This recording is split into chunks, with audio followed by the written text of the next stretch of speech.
তওবা করলে দুনিয়ারও ফায়দা আছে। সূরা নূহে, সূরা হুদে সে ফায়দাগুলি, হুদ আলাইহিস সালামের ভাষায় যখন তিনি তার জাতিকে হেদায়েত করছিলেন তখন বলেছেন, এবং নূহ আলাইহিস সালাম 950 বছর জাতিকে হেদায়েত করেছেন। তখনকার মানুষরা 1000 বছরের বেশি বাঁচত। নূহ আলাইহিস সালামের বয়স 1000-এর বেশি ছিল। 950 বছর নবী হওয়ার পরেই শুধু জাতিকে হেদায়েত করেছেন। তারপরে জাতির ধ্বংসের পরেও তিনি বেঁচে থেকেছেন। তার মানে তার 1000-এর অধিক তার আয়ু ছিল। তার ভাষা তো ইস্তাগফিরু রাব্বাকুম ইন্নাহু কানা গাফফারা, রবের কাছে ক্ষমা চাও, তওবা করো এবং ক্ষমা চাও।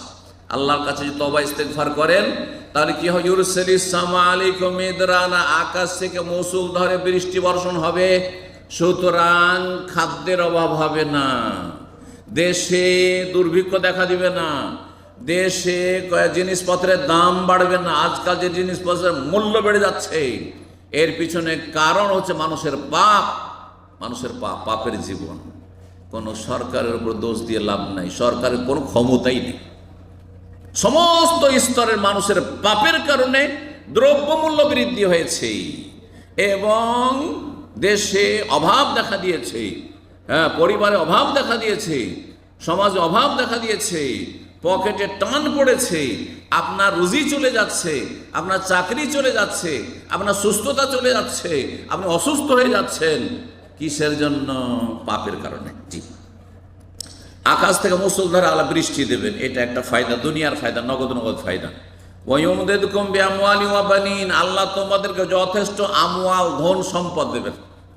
পয়সার জন্য বিদেশে এসেছেন, আল্লাহ বলছেন তওবা ইস্তেগফার বেশি বেশি করে আল্লাহর কাছে ক্ষমা চান আর আপডেট হয়ে যান। যা ভুল হয়েছে ডেলি আপডেট, একেবারে আপডেট করে ফেলেন। যেমন হিসাব নিকাশকে আপডেট করছেন প্রতিদিনের বা প্রতি মাসের, তেমনই তওবাকে ডেলি, যা সারা দিনে হইলো ঘুমাবার আগে তওবা করে একবার খালেস অন্তর, আর এই গুনাহগুলি করবো না, আর এই ভুলগুলি করবো না, আল্লাহর কাছে ডেলি আপনি অঙ্গীকার করেন। তাহলে কি হবে? আল্লাহ যথেষ্ট ধন সম্পদ দেবেন। ওয়ায়ুমদিদকুম বিআমওয়ালিন।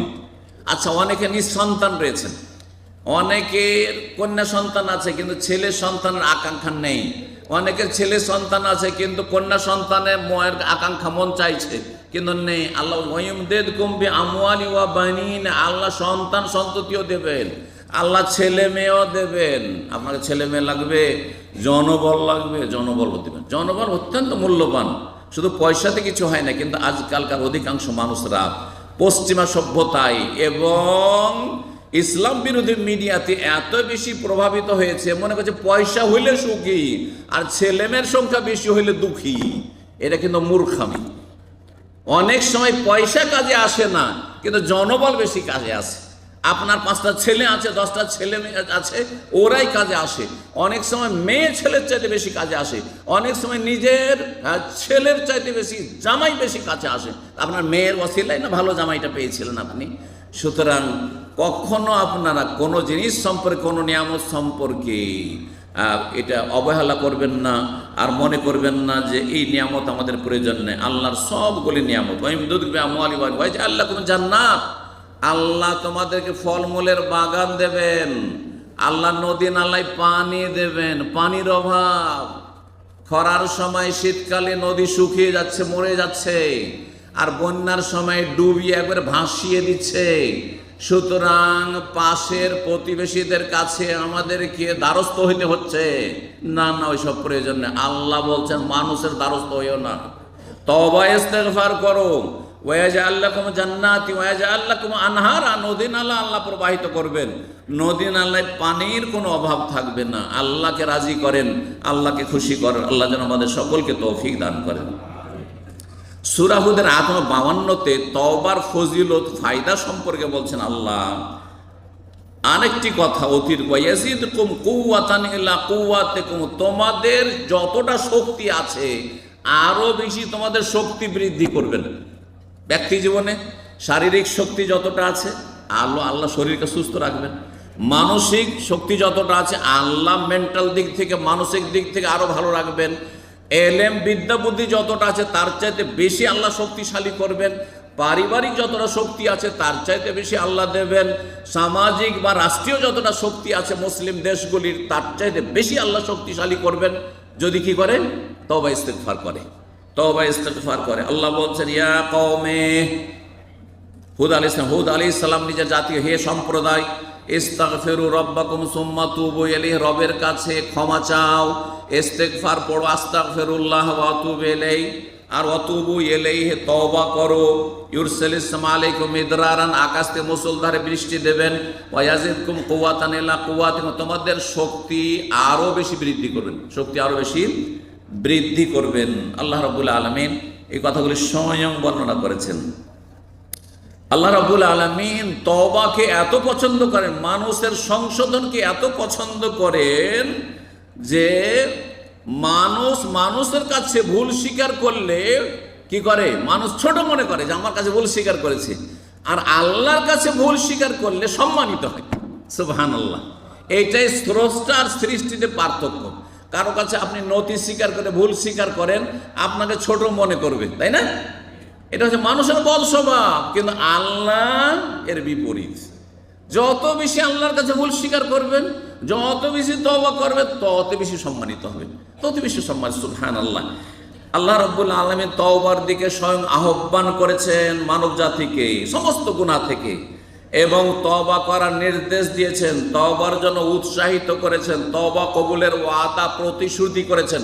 আল্লাহ ওয়াদা করছেন তওবা করো, তওবা কবুল করব, এবং শুধু তওবা কবুল করব না, তওবা কবুল করার সাথে তোমাদের গুনাহগুলিকে নেকিতে রূপান্তরিত করে দেব, গুনাহগুলিকে নেকিতে বদলে দেব। যে গুনাহ হয়েছে অতীতে, যখন তওবা করবেন খালেস তওবা, আল্লাহ ওর বিনিময়ে নেকি দিব। ফাউলাইকা ইউবাদদিলুল্লাহু সাইয়্যাতিহিম হাসানাত ওয়া কানা আল্লাহু গফুরা, সূরা ফুরকানে আল্লাহ বলেছেন। তওবা যদি মানুষ করে সমস্ত পাপ মাফ হইতে পারে না, হইতে পারে না? একটা লোক ধরেন মূর্তি সিজদা করেছে, হিন্দুদের মূর্তিকে সিজদা করেছে, মক্কার কাফিরদের মতো বা হিন্দুদের মতো। একটা লোক মাজারে সিজদা, আল্লাহ মাফ করবেন না? করবেন না? ফিরে আসেন, আল্লাহ মাফ করবেন। ফিরে না আসেন, আল্লাহ মাফ করবে না, চিরকাল জাহান্নামে থাকতে হবে। কিন্তু জীবনের মতো ফিরে আসেন, জীবনও আল্লাহ ছাড়া আর কারো কাছে ধারণা দেব না, তাহলে আল্লাহ মাফ করবেন। আল্লাহ রাব্বুল উমারকে মাফ করেননি, খালিদ বিন ওয়ালিদকে মাফ করেননি, নবী সাল্লাল্লাহু আলাইহি ওয়াসাল্লামের বিরুদ্ধে সাহাবাদের বিরুদ্ধে ওদের যুদ্ধে লড়াই করেছে। আবু সুফিয়ান লড়াই করেনি, হ্যাঁ, নবীর বিরুদ্ধে? আবু সুফিয়ানকে আল্লাহ মাফ করেছেন। হিন্দ রাসূলুল্লাহ সাল্লাল্লাহু আলাইহি ওয়াসাল্লামের চাচার বুক চিরে কলিজা বের করেছে, মালা বানিয়েছে, তাকে আল্লাহ মাফ করেননি? কলমা পড়েছে তো। এত বড় বড় অপরাধীকে যদি আল্লাহ মাফ করতে পারেন, যারা ইসলামের মধ্যে সরাসরি নবীর জামানায় লড়াই করেছে, তাহলে আমরা গুনাহগার ইসলামকে ভালোবাসি, আল্লাহকে ভালোবাসি, রসুলকে ভালোবাসি, কিবলা ভালোবাসি, কোরআনকে ভালোবাসি, সবই ভালোবাসি, কিন্তু শয়তান সুযোগ পেয়ে যাচ্ছে আমাদের দুর্বল ঈমানের কারণে। আল্লাহকে মাফ করবেন না? অবশ্যই মাফ করবেন। লা তাকনাতু মির রাহমাতিল্লাহ, আল্লাহ বলছেন আল্লাহর রহমত থেকে নিরাশ হইও না, যতই পাপ হোক না কেন। আরে খুন করেছেন, যা হয়েছে হয়েছে, আর হবে না। অতীতে যেটা হয়ে গেছে আক্ষেপ করে লাভ না, এখন তওবা করে ভালো মানুষ হয়ে যাও, মানুষকে বাঁচাবার চেষ্টা করো, মানুষের উপকার করার চেষ্টা করো। ইন্নাল্লাহা ইয়াগফিরুয যুনুবা জামিআ, আল্লাহর রহমত থেকে নিরাশ হইও না, আল্লাহ সমস্ত গুনাহ মাফ করতে পারেন। কিন্তু তওবা করলে আল্লাহ কাফেরদেরকে, যারা মূর্তি পূজক ছিল তাদেরকেও বলছেন আল্লাহ, মক্কার কাফেরদেরকে, কুল্লিল্লাযিনা কাফারু, হে নবী কাফেরদেরকে বলো, ইয়ান্তাহু ইউগফার লাহুম মা কাদ, এখনো যদি তারা বিরত হয়ে যায় মূর্তি পূজা থেকে, ফিরে আসে, লা ইলাহা ইল্লাল্লাহ কালেমা পড়ে না, সব মাফ করে দিবেন আল্লাহ, সব ক্ষমা করে দিবেন। ঠিক এইরকমই ইহুদিরা যারা নবী রসুলকে খুন করেছে, নবী রসুলের খুনি, এই ইহুদিদেরকে আল্লাহ দাওয়াত দিয়ে বলেছেন, এই খ্রিস্টানদেরকে দাওয়াত দিয়েছেন আল্লাহ তওবার, যারা তিন মাবুদে বিশ্বাসী, তাদেরকে আল্লাহ বলছেন যে তারা যদি আফালা ইয়াতুবুনা ইলাল্লাহি ইস্তাগফিরুন, তারা কেন তওবা করে না, কেন ইস্তেগফার করে না? আল্লাহু গফুরুর রহিম, আল্লাহ ক্ষমাশীল, আল্লাহ বড় দয়ালু, আল্লাহ সবাইকে মাফ করতে পারেন। সম্মানিত ভাতৃমণ্ডলী, স্বয়ং আল্লাহ রাব্বুল আলামিন হাদিসে কুদসিতে আমাদেরকে ডাক দিয়ে বলছেন সম্বোধন, ইয়া ইবাদি, হে আমার বান্দার, ইন্নাকুম তুখতিউনা বিল্লাইলি ওয়ান নাহার, তোমরা রাত দিন ভুল করে থাকো। মানুষের স্বভাবই হচ্ছে ভুল করা আর অন্যায় করা, গুনাহ করা। ওয়া নাগফিরু যুনুবা জামিআ, আমি সব গুনাহ মাফ করব। সুবহানাল্লাহ, সব গুনাহ মাফ করব, কিন্তু তওবা করে ফিরে আসতে হবে। ফাস্তাগফিরুনি, সুতরাং আমার কাছে ক্ষমা চাও তোমরা, আগফির লাকুম, তোমাদেরকে আমি ক্ষমা করে দেব। সহিহ মুসলিমের হাদিস। তওবার শর্তগুলি শেষখানে বলি। তওবার শর্ত কয়টি? তওবার শর্ত হ্যাঁ, যে বলবেন হাত তোলেন। কয়টি? 3টি।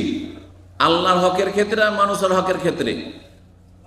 আল্লাহর হকের আর মানুষের হক যদি নষ্ট করে, নামাজ না পড়ে এখন তওবা করবে যে আল্লাহ আমি নামাজ পড়বো, তাহলে 3টি শর্ত। রোজা রাখেনি, আল্লাহ আর রোজা ছাড়বো না, আজকে থেকে তওবা করছি, আগামী দিন থেকে যে শুরু করলাম সারা জীবন রোজা রাখবো, তওবা, ঠিক না? তো আর কোনোদিন রোজা ছাড়বো না, তাহলে কয়টি শর্ত?